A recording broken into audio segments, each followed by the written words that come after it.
Bu dərdə can lazım, dözü dayana. Mən sənə ömrümü qurban edərəm. Dünya bir yanadır, sənsə bir yana. Ümidsiz eşqimsən, tükənib çarəm. Ayağım altına sərildi dünya, gözümün ucuyla nəzər etmədim.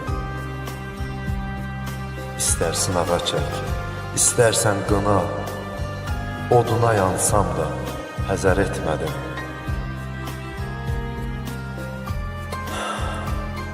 Bu ürək səninlə dop dolu xanə, adını zikr edər hər bir hücrəsi.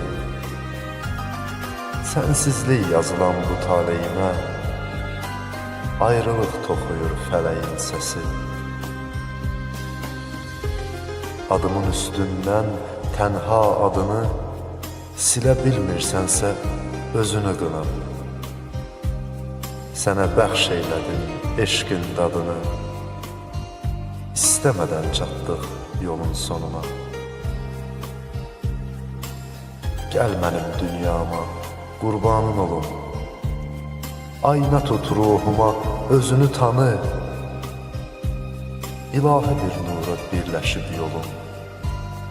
Mən eşqin özüyəm, özümü tanı.